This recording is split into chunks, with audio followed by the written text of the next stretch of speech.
Hey everybody, and welcome to another episode of Ticket Stubs and Popcorn. I am Frank, And I'm Peter. and he's Peter. So we always do that. I don't know why I always do I don't that. know either. It's kind of like Yeah. So anyway, today we're going to talk about Laura Linney. Laura Linney. Yeah, she's Alrighty. fantastic. I like her a lot. Good So steady work. this will be kind of fun. So yeah. Yeah. So, there. I got a question All for right. you. We'll save. I am looking forward to Laura Linney, but we'll save this one as we do. Yeah, was there a TV show? I'll say TV show as opposed to a movie.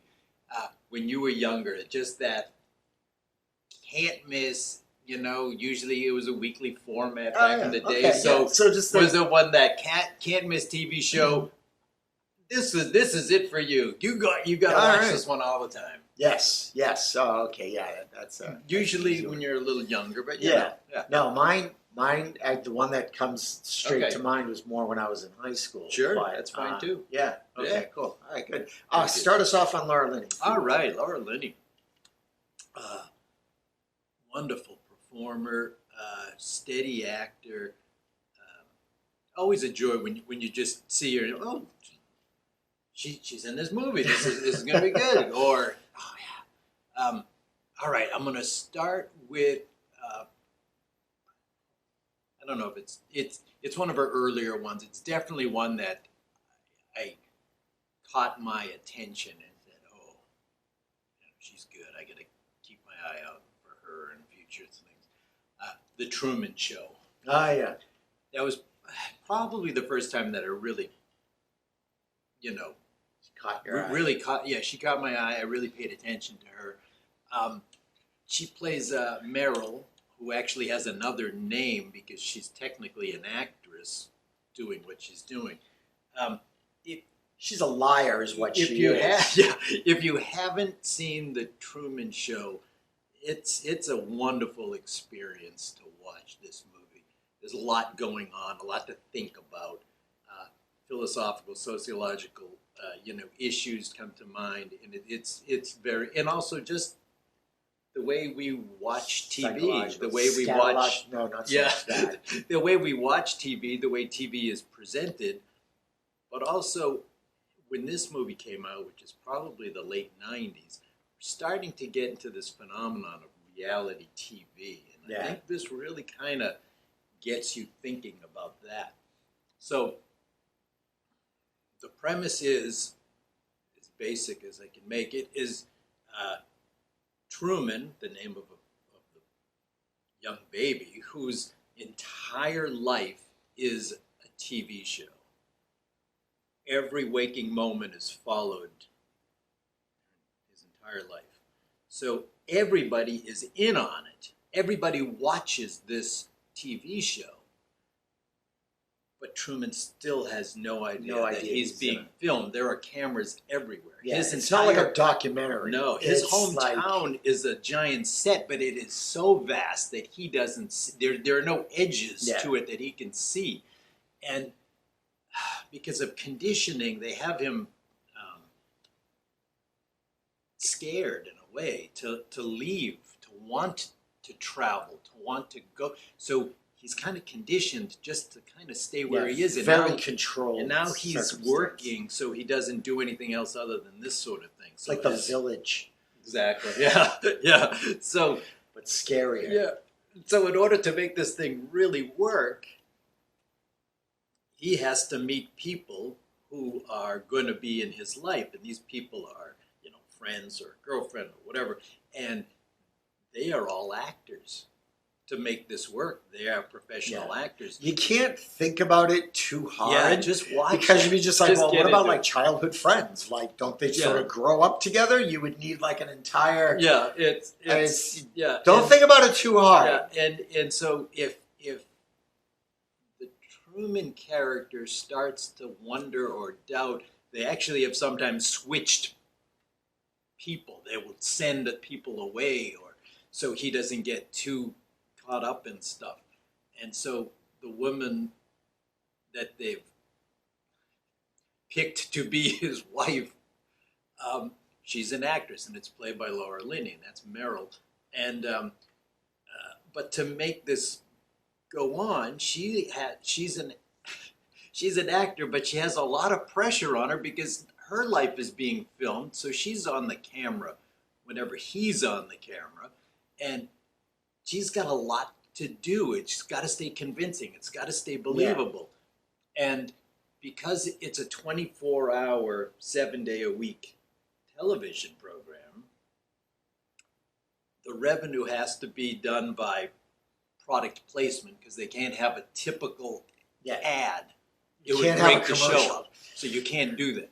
So her job, especially within their time together, is she just picks up items and just either shows them or maybe even comments on it to him. And these are he's got red flags that are happening. He's questioning a lot, and that's just causing more of strife between them because she's got to dig in a little harder then to try to convince him more.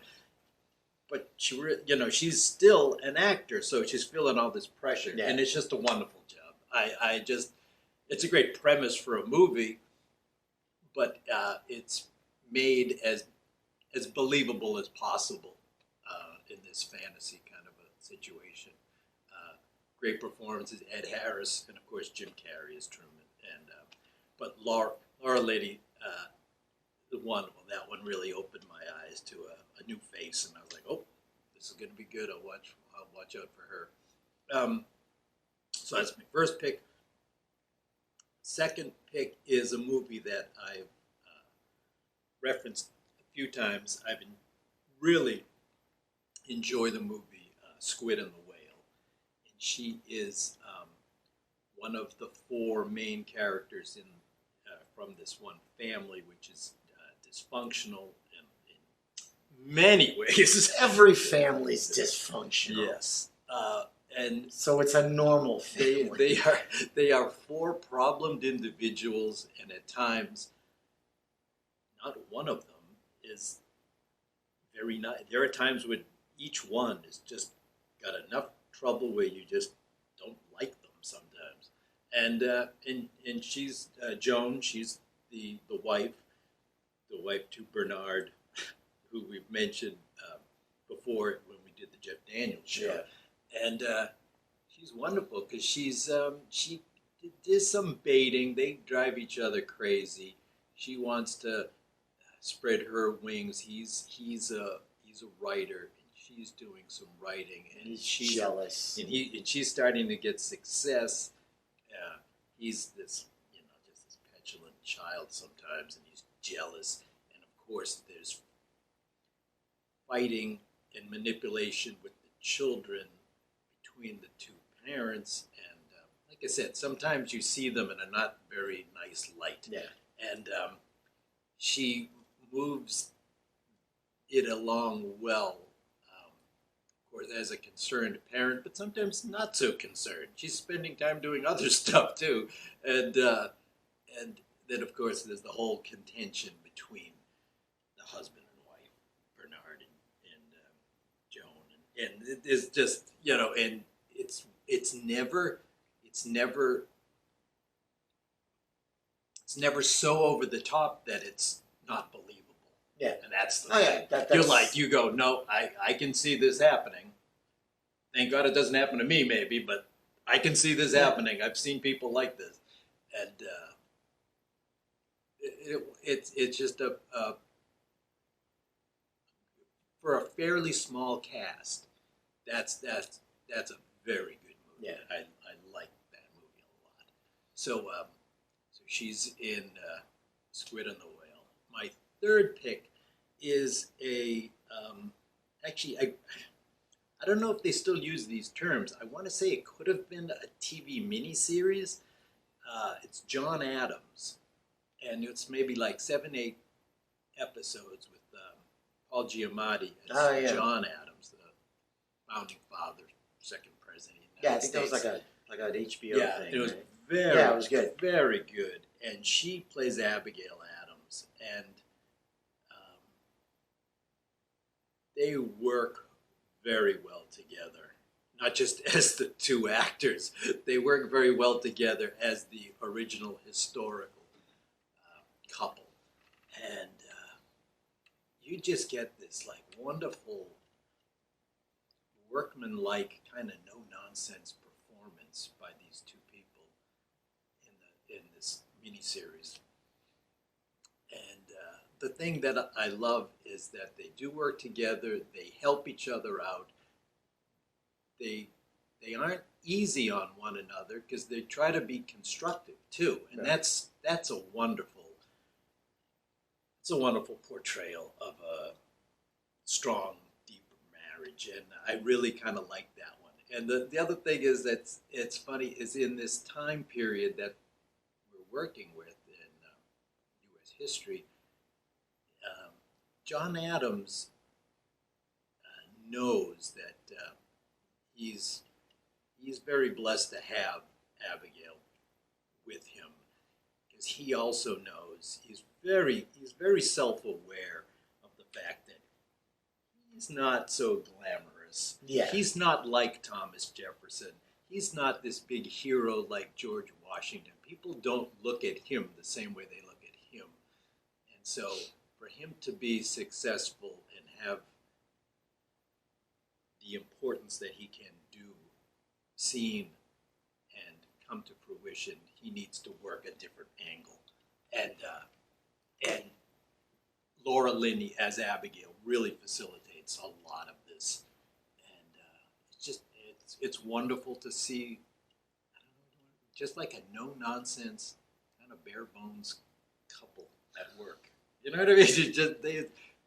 There isn't much glamour there. There's no glitz. And she pulls it off so well. And sometimes it's tough to pull off that kind of a character without looking bland, schlubby, just kind of, But no, there's a lot of grace and dignity there. And it's a great Laura Linney performance. Abigail Adams in the series John Adams. So those are my three Laura Linney picks. We overlap on Squid and the Whale. I like her performance in that because other times that we've seen her, she's kind of, I don't want to say passive. She's nice. Truman Show. She's nice. Yeah. There's very little sort of aggressiveness about her. Mm-hmm. But in Squid and the Whale, she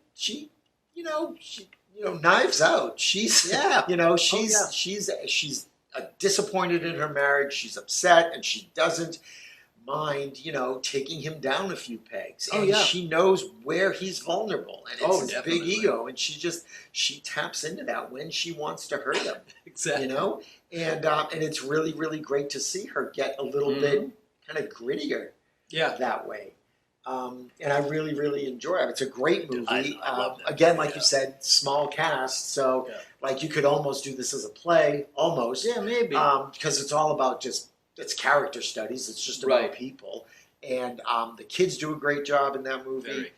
And but she's really great. It's just a woman who's just like, look, I want different things, and willing to sort of, again, take the gloves off. Yeah, to get them, and she's not always nice. No, she's not a victim leaving something. No, exactly. They're all wrapped up, and if anything, they're victims of their own crap. Exactly. And then the kids inherit so many traits, parents' crap, and it sort of feeds into their own crap. And it does. It shouldn't be called the Squid and the Whale. It should be called crap. That's right. All of our crap.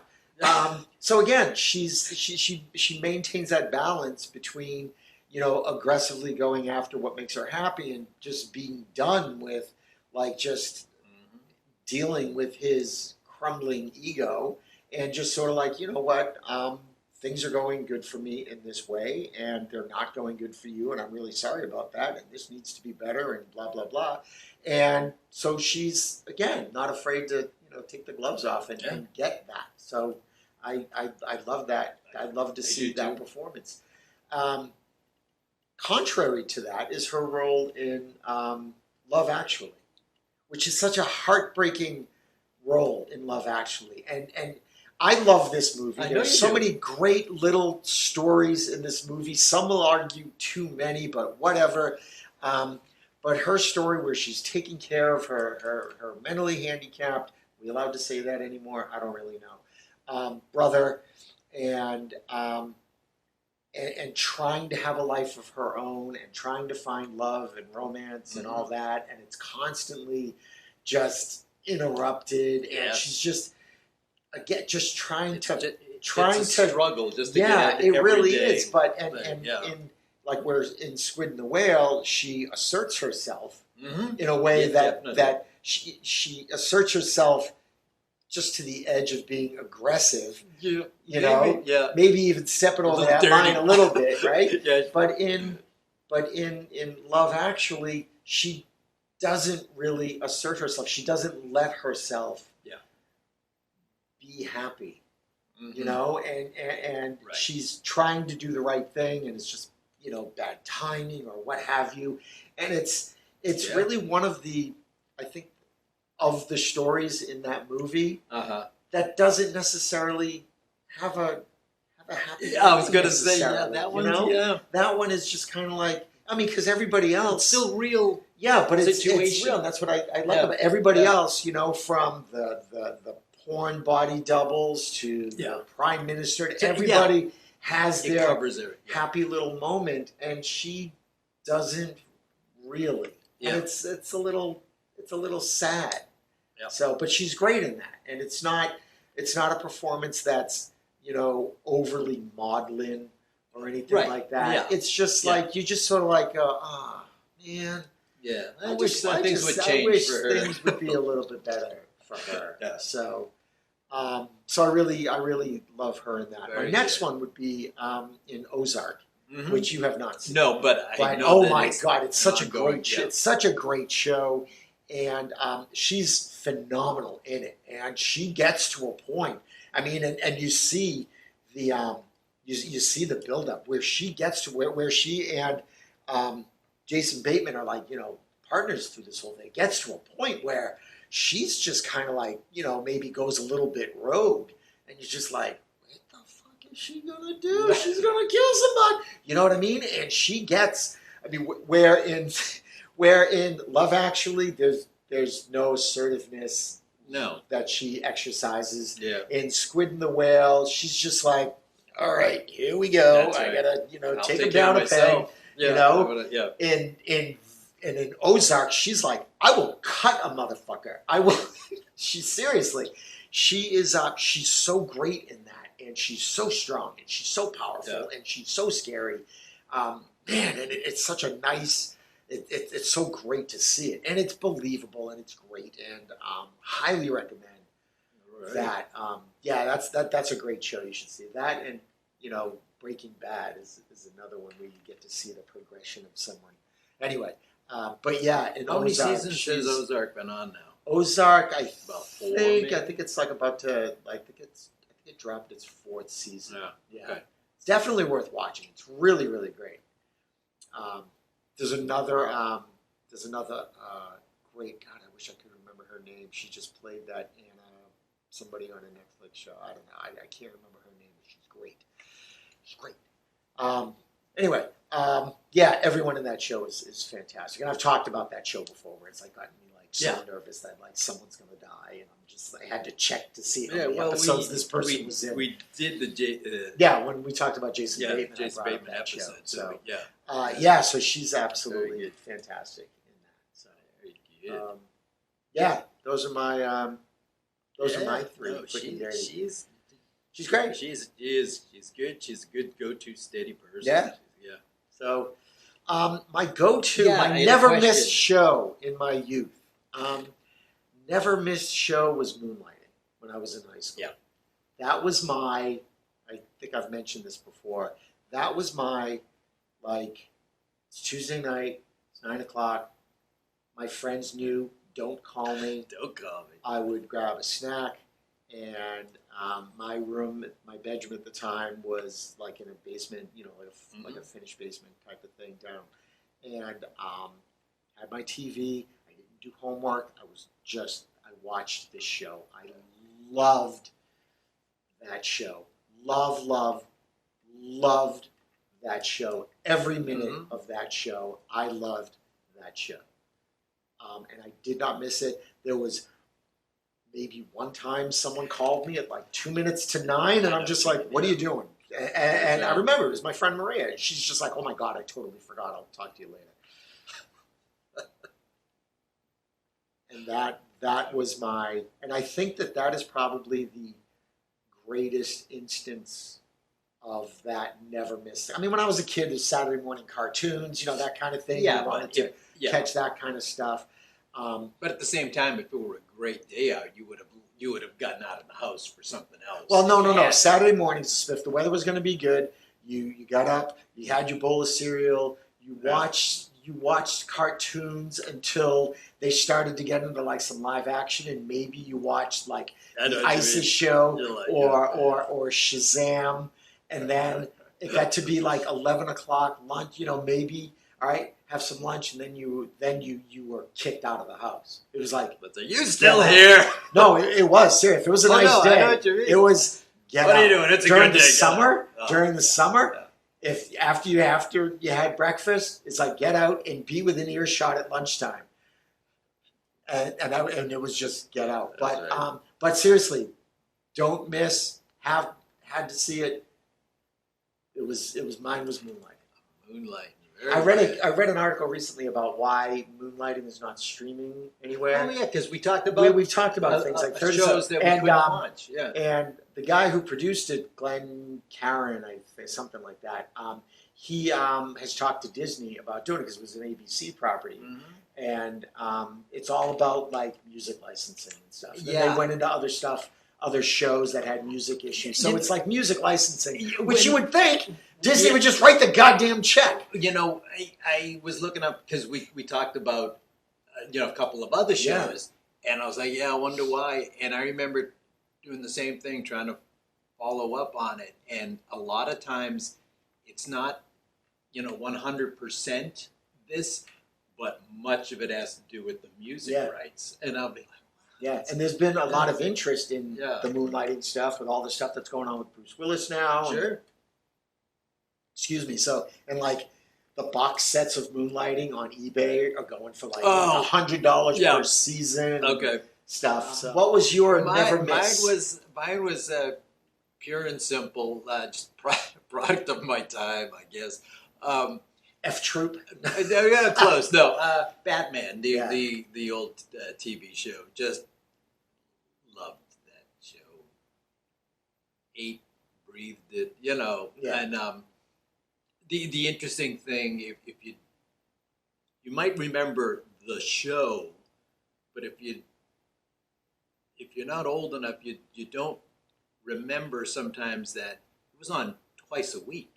Yeah. It was on Tuesday and Wednesday. There was a cliffhanger, and so to really make it work, it was on twice a week. Yeah. So it went 3 seasons. The first 2 seasons were twice a week. So instead of having like a run of back then they were squeezing in a lot of shows too, but so instead of having, let's say, like one season where you get 25 episodes, you get like 50. So, There was a lot. in 2 seasons, you got like 100 shows already. That's crazy. Yeah. And so, that was, I love I enjoy. I remember watching the reruns, and again, you wait for the next. Yeah. And this was when they would because they would play. It would just reruns. It be was the every reruns. afternoon. Yeah. So Yeah. you didn't have to wait.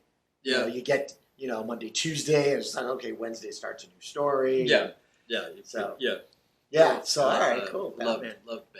Cool. And I remember when I was little, when I was like in second grade, I took drum lessons, and Really? yeah, drum lessons. yeah, and my sister took guitar lessons. If only we had a drum So- close by. I know, right? So we would get back, and I don't know why.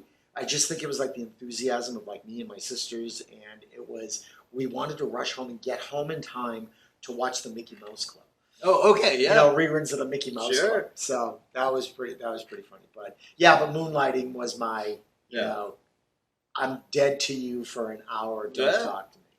It's great that there was something, isn't it? Like you go, there was something that important in my life for Yeah. for that time. It's a great little Yeah. thing. You know, you're younger. It's just great to have something. And you go, Such a good show. This is my thing. This is Yeah. my jam. This Yeah. is it. Yeah. Oh, great stuff. All righty. Let's do bucket. Do the bucket.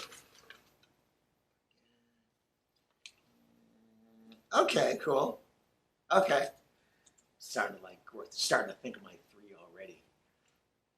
Oh yes, So, yeah. yeah. It It's is funny how I like just they mentioned like the Mickey Mouse Club, and I'm wearing my Mickey Mouse Yeah. T-shirt. Not done on purpose. This is not a commercial for the Disney company. They don't need my help. So. well, Anyway. we all need help. Don't we? Thanks for watching, folks. Thanks for listening to the podcast. Please like and subscribe if you would. That'd be cool. Check out the merch because the merch is kind of cool. And yeah, that's about it. So we'll see you later. Stay tuned.